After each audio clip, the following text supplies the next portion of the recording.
ગઈકાલ તારીખ 8 જુલાઈ 2026ના રોજ આશરે રાત્રે સાડા 9 વાગ્યાની આસપાસ રાજકોટ શહેર તાલુકા પોલીસ સ્ટેશન વિસ્તારમાં આવેલ મોકાજી સર્કલ પાસે એક હત્યાનો ખૂબ જ દુઃખદ અને ગંભીર બનાવ બનેલ હતો.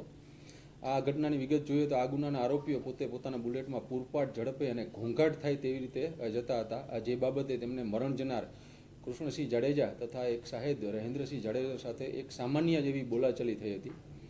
આ સામાન્ય બોલાચાલીનો ખાર રાખી અને આરોપી રાજવીર વાડા અને તેના ભાઈ એ મારામારી શરૂ કરી દીધી હતી. અને આ દરમિયાન આ આરોપી રાજવીર વાડાના પિતા રણજીત નાજભાઈ વાડાએ પોતાની પાસે રહેલ ગેરકાયદેસર પિસ્ટલમાંથી ફાયરિંગ શરૂ કરી દીધું હતું. અને આ ફાયરિંગમાં કૃષ્ણસિંહ જાડેજાને પેટના ભાગે અને માથાના ભાગે ગોળી વાગતા તેમનું મૃત્યુ નીપજ્યું હતું.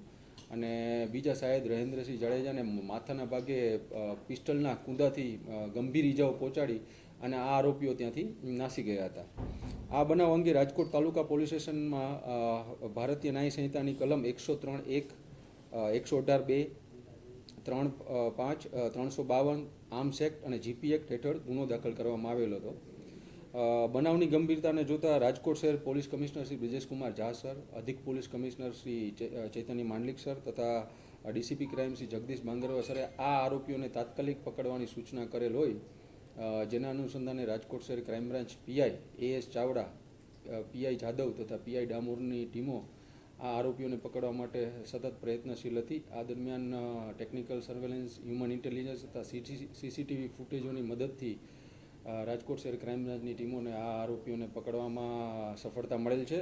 આ આરોપીઓના નામ છે રણજીતભાઈ નાજભાઈ વાડા, કે જે મુખ્ય આરોપી છે, અને એમનો પુત્ર રાજવીર રણજીતભાઈ વાડા તથા એક કાયદાના સંઘર્ષમાં આવેલ બાળ કિશોર પણ આમાં સામેલ છે.